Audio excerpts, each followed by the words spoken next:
That's a rocket. The Eye in Big Trouble in Little Chinatown features adult themes, language, and situations. Discretion is advised. 以成人为主题，语言跟情况小心。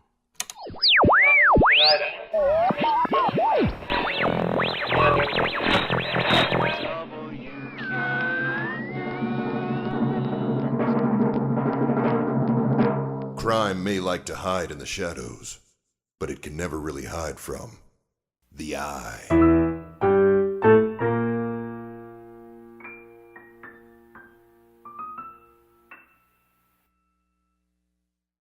Deep in the trenches of the ocean, a strange and terrible creature stirs. The beast from down below. The terror of the deep descends on the denizens of Crotchland Hollow, sparing no man, woman, or child from its terrifying oceanic maw. Feel the fear, feel the terror, feel the presence of the beast from down below. Presented by Squidbeak Communications and Ripe Peach Productions, opening in select cinemas. The Beast from Down Below stars Ricky Sixpicks and Stacy Come Loudly, directed by the legendary Thomas Johnson Garland. And now, WK Nut proudly presents everyone's favorite single-sided constable, the Eye in Big Trouble in Little Chinatown.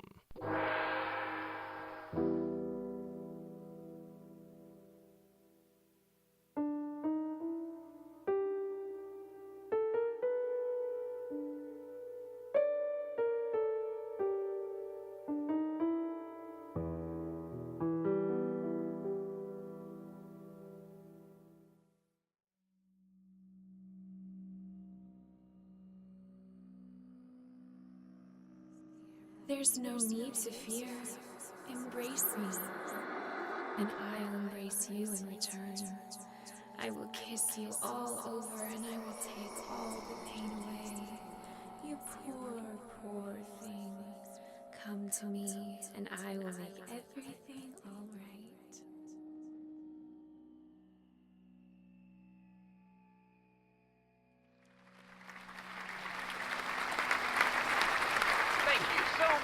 Lending your ears. And now, ladies and gentlemen, please welcome the one, the only, the Stephen K. Greer! Thank you so much, everyone. So excited to have you join us, whether you're out there listening at home, to our wonderful folks who braved the traffic to be with us in the studio tonight, or to those dowdy listeners stuck in traffic, still trying to get here. We have a great show tonight. Some really, really great guests. Beautiful singer Anastasia Hunter is going to be performing for us tonight. Yes. Thrilled about it. Super thrilled. New York City Councilman Matthew Skeleton is going to be here. We'll talk to him about that traffic here all stuck in. And finally, night 3 of our... Is it night 3? This would be night 3. That's right. Right on the money, Steve. That's our Westbrook Van Voorhees for you. Give the monster with the golden voice a hand for keeping me on point. And now, night 3 of our engagement with best-selling author Saxon Gray reading live. I thought it was your favorite. I think it's giving me a headache. Or, it's just the concussion. Hard to tell. I woke up in the hospital, the sweet cooing of death's words echoing in my head. Come to me, she said. I'll make everything all right, she said. But I wasn't ready. Not yet. So I turned her down. Not right now, sweetheart, I said to death. Wasn't the first time I had done that, and I was sure it wouldn't be the last. Not right now. I've got things to do. Looking outside the window of the hospital, I could tell it was night, and by the broadcast of Greer on the radio, I could tell I had lost the day. But all that beauty sleep didn't seem to do me no good. I was in bad shape. Been in worse, but still. Red Hand and his tattooed buddy, the silent art auction, did a number on me. Hell, they did several numbers on me, like a damned calculus exam. At least it seemed I had a good gal taking care of me here. Emily. Emily was a sight from beyond the grave. A white lady, in not only species but complexion, and the sweetest nurse you could ever ask for. We had a thing. I wouldn't say I had done her wrong, but Things had just drifted away like things so often do on the river of life. She crossed my mind often, like a hurried 9-to-5er barreling down Broadway. Just didn't think it would be in Manhattan Health Center where we would be having our next rendezvous. What's the word, nurse? You've seen better days. That's horse manure and you know it. I'm like wine. I get better with age. And how? 4 broken ribs. You were right about the concussion. Broken wrist. Luckily not your shooter. Hairline fracture in your hip. It was nice of them to spare your legs. I'll have to send him a thank you card. Oh, speaking of, you were sent something. By the same gentleman who brought you in. Gentlemen. Something? Susan? Very polite. Emily handed me a small box, wrapped in gold paper. I tore it open. Underneath, the box was wooden, kind of ornate. Something you might get a stogie out of. And there was a note that simply said, "My apologies," and the face of the Oni burned into the parchment. I opened up the box, not really knowing what to expect. Inside was a severed finger, red and scaly. That from your gentleman friend? Or does some lady caller think you're the butterfly's boots? Vicky? You okay? Yeah. No. I'm sorry. I'm sorry I haven't called. It's all right. I probably wouldn't have answered. You seeing someone? Like Patience? Hard suspect to crack, Emily Kovacs. You'll never get me, copper. Are you okay? I know how you live your life. I know this is a part of it all, the risk you take. But you came in last night and you were bad. Real bad. Yeah. Feels like it. Did you see her again? Hear her voice? Yeah, I did. Do you want to talk about it? You were too good to me.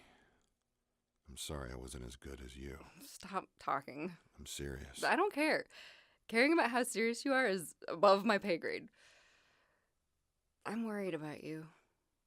What are you into? It's just a case. Oh, really?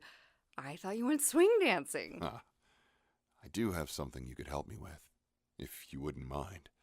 I need to know about bodies. Is that a come on? No. I mean, sure.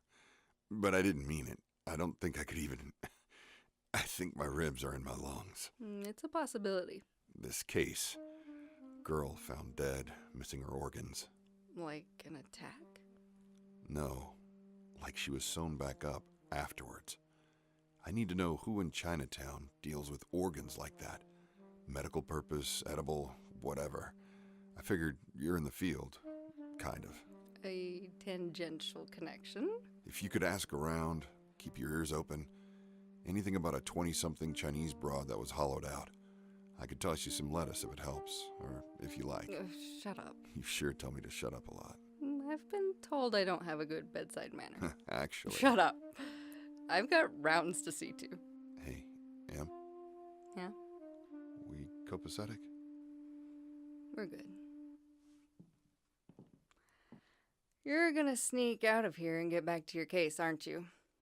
Your clothes, a prescription of Nialgesic, and your gun, which is out of bullets, by the way, are in the nightstand. Take care of yourself, Vic. I always do. Where's my hat? In the nightstand!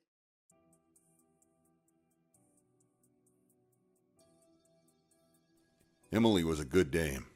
The best kind. Not some dumb Dora dish that was easily dismissed. No, she had this aura about her that no matter what happened, she would always just be a good person. After seeing the shakedown at the precinct, after getting the gut stomped out of me, after what happened to my cross-talking partner, it was hard to find the part of me I thought was good. Guess I'm just a monster after all. In that doubt, that shady area of who I am, that's where I knew things would never have worked with me and Emily. I would have ruined her. Double-crossed her heart, not been the beau she deserved. took her into decline. As I limped into the only courthouse I knew I could get a warrant in this time of night, I couldn't help but let my mind be a mirror. It just sat up there reflecting on how broken I was. And don't nobody like broken things. Just change the schedule. Change it. I don't want to spend every Friday night staring down some ridiculous docket. Just get on it, Christy. My God, Christy. Yes, sir, Your Honor. Judge, sir. Judge! Oh, my. Shit. Christy, hold back. Hold back, Christy. I have a feeling I'll need you for this. Judge Abiter was a hotshot arbiter that wanted to make good with the MNYPD. Unlike in most cities, Monster New York held a few court cases on the weekend. Judges normally balked at the idea of working the Sunday night shift, but not Judge Abiter. He jumped at the opportunity. He wanted to be seen as a hero for the people, and the hardest working blue-collar benchwarmer there was. But based on the fancy suit he was wearing and the pair of designer cheaters covering his eyes, it was all just for show. I knew it, and he knew I knew it. Detective Victor Kane, you look, well, terrible. You look terrible. Absolutely terrible. Doesn't he look awful, Christy? That he does. Yes, sir, absolutely terrible. I've had better days, ma'am. Sir. Damn it. Sir. It's sir. He's he, detective. I'm not sure how you, unless you were talking to me. Why? You seem confused. Yeah, sure. Hit in the head, and the ribs, and the rest of me. A lot. Oh, well, I'm sorry, but the judge, he has an important meeting that we're running late for. This part's fine. It's fine, Christy. Fine. What can I do for you, Detective? I need a warrant. I just issued you a warrant. I gave you a warrant that you didn't even use. Christy, did I not give him a warrant that he didn't use? Circumstances changed. I can go back and arrest him if you want me to. Yes, immediately. Don't do that. Don't. Never mind. Sorry, sir. Who do you need a warrant for, Detective Kane? Well, company, to be honest. Sifan. Oh. No. Surely a big judge like you isn't scared of Fu Manchu. I'm not scared. I'm terrified. Fu Manchu is so powerful, God calls him sir. Maybe in Chinatown. Have you never heard the rumors? Supreme Court Justice Dofer? Story goes Manchu didn't like the justice's dissent on an immigration bill. Big bad Chinese businessman snaps his fingers, and a scandal appears, and bye-bye justice. Bye-bye. Christy, stop waving. There was already a scandal. Dofer wasn't clean. If you don't have any scandals, you have nothing to worry about. Oh, don't do it, sir. I'm not going after Manchu. I just want information. You're going after Manchu to get that information. Good point, sir. Whether it was how hard I was having to try, or the collection of broken bones I was casting, I felt a whole heap of pain. I reached for the bottle M had given me, and took a big swig. Is that painkiller? Yeah, no, I don't think that's how you're supposed to take that. Well, it's not going in the other end. Gross. You're kind of a smartass, Detective. I've been told that once or twice. Ever thought about not being that way? What? It's sort of off-putting. A little over the top at times. I could see that, sir. He could just tone it down a little. Not as many jokes. Take a couple of things seriously every now and then.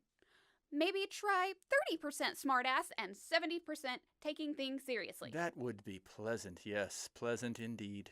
This dead broad they found in Chinatown. She worked for Sifan. At least that's what I'm told. But I'm getting contradicting stories, finding it hard to prove exactly who she was to the company or even just who she was as a person when she was alive.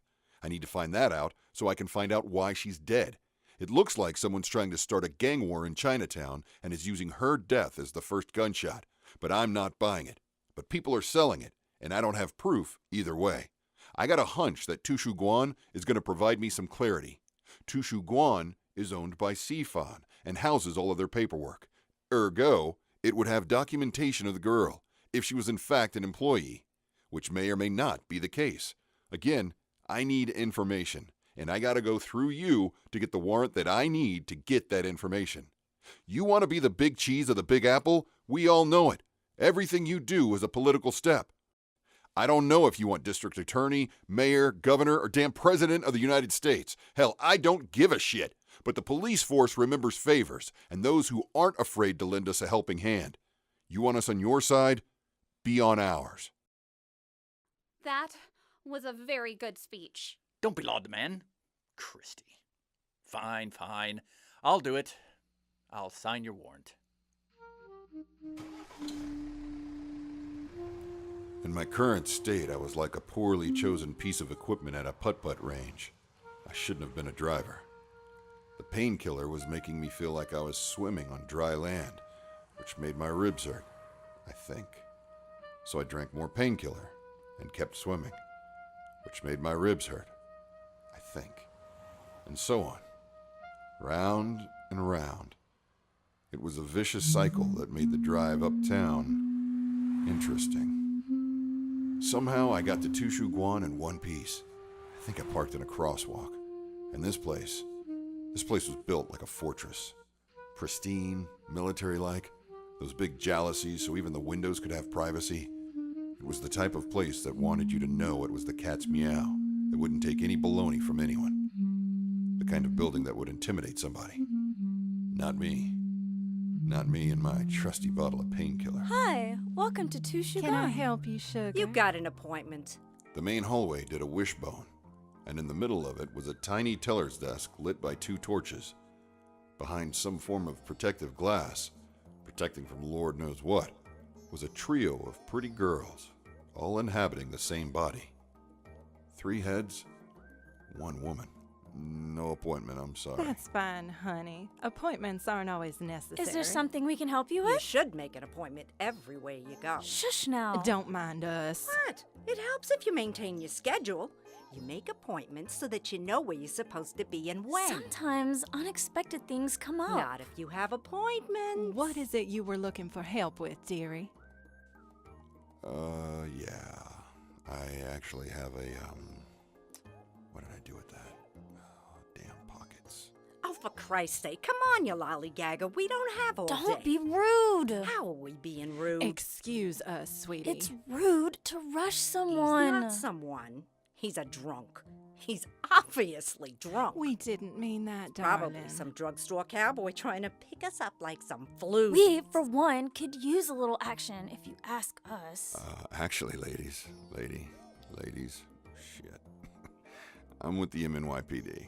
I've got a warrant to search your work reports and the paperwork holdings of C-Fawn. I'm not drunk either, not on alcohol, just painkiller. I'm drunk on... I got a warrant. He's a cyclops. Why are we so rude? Oh, that's not rude. It's a fact. We're sorry. We actually don't know if that's rude or not, Bun Can't Bun. just tell people that they're a cyclops. He knows he's a cyclops. Yeah, I got one eye.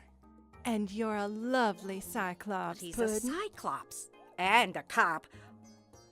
We bet he's the one that works with Blair. Blair? We love Blair. Yeah. Blair's a heck of a girl. Great dame.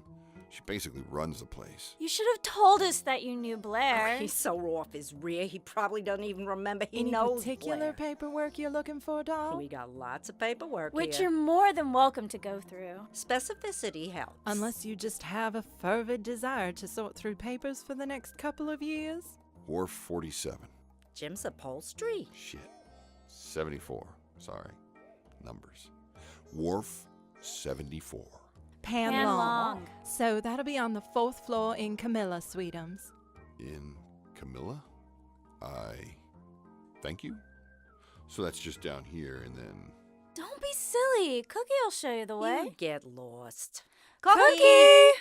As the 3 dames leaned over their shoulder to call for Cookie, I didn't know exactly who or what to expect. A thundering noise came rolling down the hallway, and about halfway down was replaced by a little pitter-patter of what sounded like tiny tap shoes. And around the corner he came, his body the size of a grapefruit, covered in fur, with one big eye. He had the legs of a crab, and looked excited to see me. Maybe he recognized we had something in common. Suddenly his legs withdrew back into his body, and he rolled towards me, stopping just at my feet and looking up for me to follow him, I guess.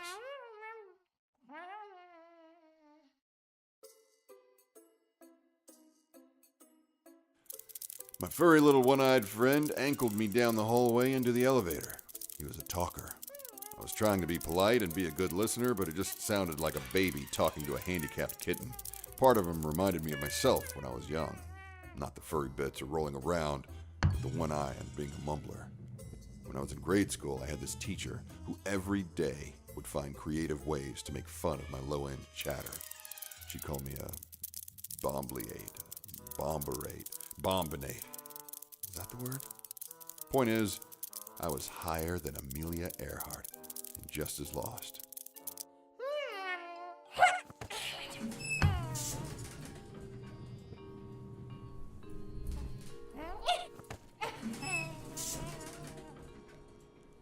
Maybe I shouldn't have taken all that painkiller. Maybe I shouldn't have taken this case. But I knew someone was trying to pin the death of this girl on either the Yakuza or the Triads. I didn't think the Yakuza had anything to do with it. I was less sure about the Triads, and not at all convinced about the Jiangxi's innocence either. But for the life and death of me, I couldn't figure out why the Hoppers would want to incriminate the Japanese. I knew if I didn't figure something out about this girl, and quickly, the neighborhood was going to go to war. I was shaking my head, trying to sober myself up a little, when I noticed that the furball was trying to get my attention. The little fuzzball looked up at me and then looked down. I followed the gaze of the little orb and found a pool of blood on the floor. And damn it if it didn't start spreading, growing larger. I looked around the elevator, searching for the source, my hand slowly sliding towards my empty revolver out of habit. Then I looked down at my own arm, where apparently I had forgotten to take the IV needle out. Christopher Columbus.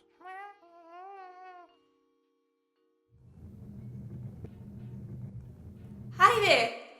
Welcome! Come on in. Sorry about the mess. You caught me tidying up a little. I'm Camilla. What can I help you with?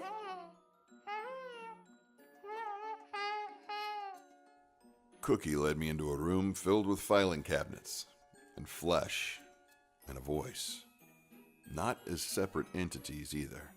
The flesh was connecting all of the everything in there. It moved like a lung or a heart, spread out like a fungus, merging with everything from the floor to the ceiling. And it spoke. All of it. If you could imagine a connected web of information, organic, and with the most polite voice possible, well, that was Camilla. The living room. That's just neat. Cookie says you're a police officer? You're a talking room. Sorry, I'm pain meds. You'll have to forgive me if I blush. We don't get a lot of boys in blue here. It's just so exciting.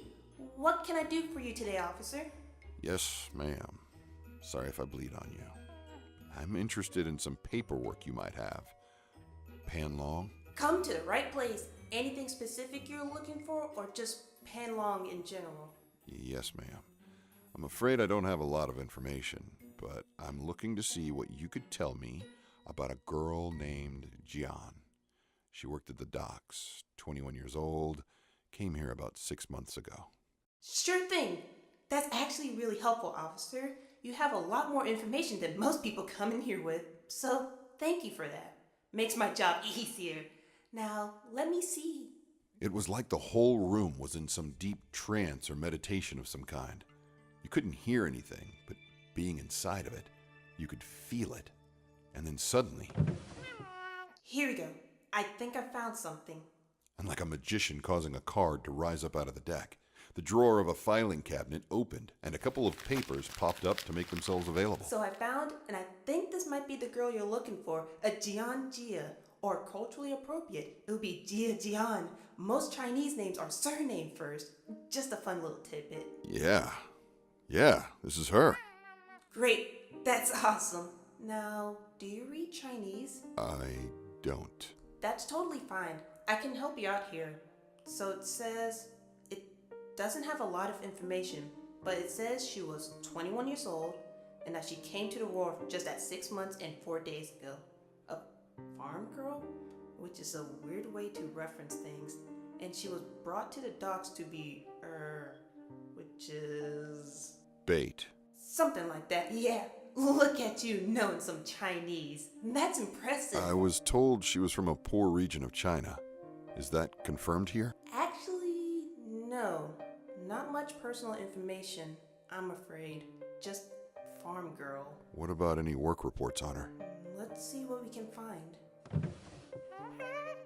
So I didn't find any specific work reports related to her. I'm sorry. They're not here on site. But you're more than welcome to read through the rest of the general work reports from the doc. These are all written in English. Or I took so much painkiller I can read Chinese now. Our doc master Daifu, I don't think he knows how to write in Chinese, interestingly enough. Right.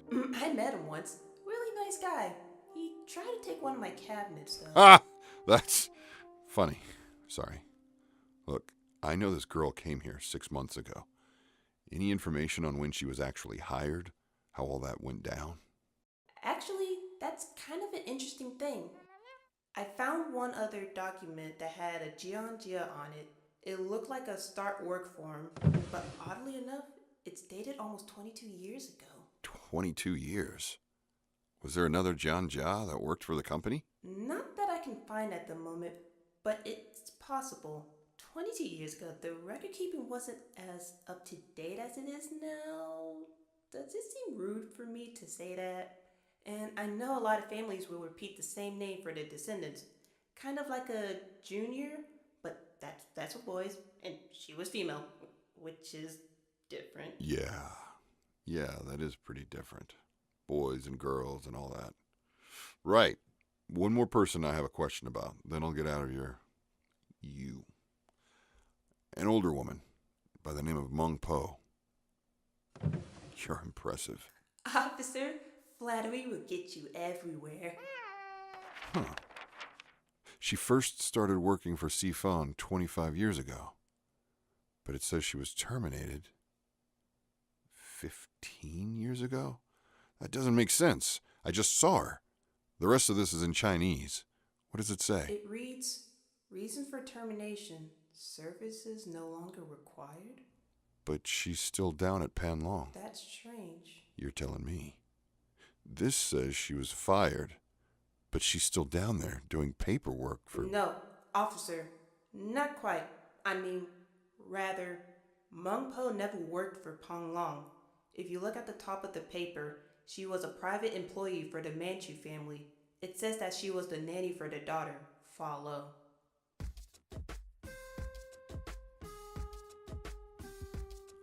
I had a headache, and I had questions. Questions that were rooted in some sobering information I had just received. Like a blind poker player, I was being toyed with and cheated, but I didn't know by who. I didn't even know what cards I was holding. I needed to talk to the Manchus, to track down this Meng Po, and to clear up some things with Daifu Ling. But first, I needed bullets.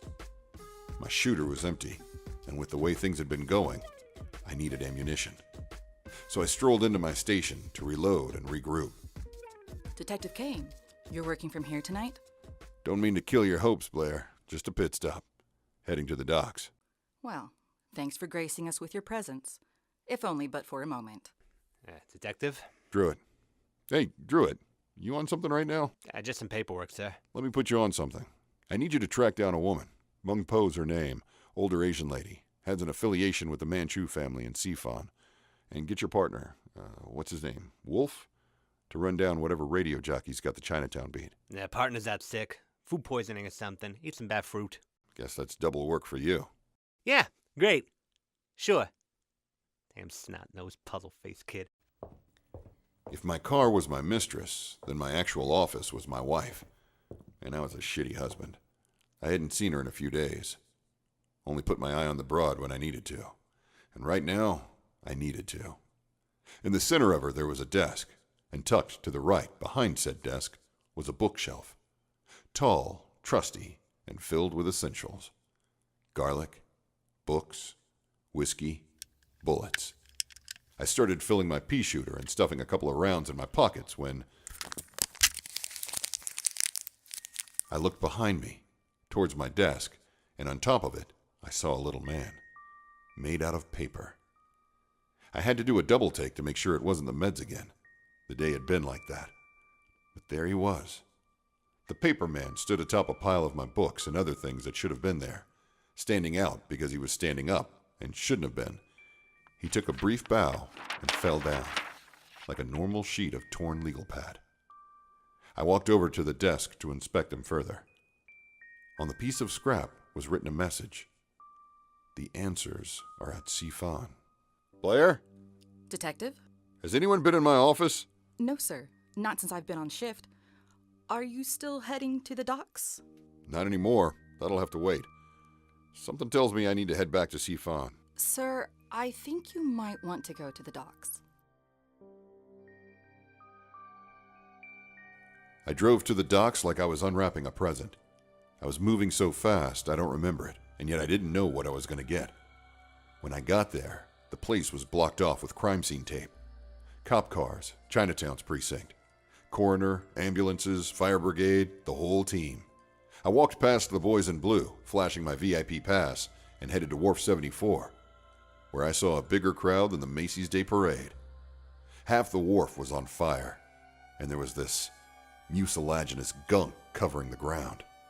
The smell of the water and fish and the smell of charred flesh. A pungent perfume of death. Detective Kane. So you got our call. I did. What's going on here? Homicide. Who? Everyone. The Igwe. A gentleman by the name of Dai Fu Ling. It's a massacre.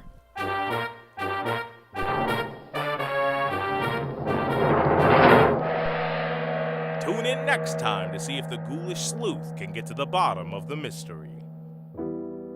Crime may like to hide in the shadows, but it can never really hide from the Eye. The Eye in Big Trouble in Little Chinatown is brought to you by Bean Dip Productions and the Neighborhood Studio. The Eye is recorded at the Neighborhood Studio in Atlanta, Georgia. That's a rocket.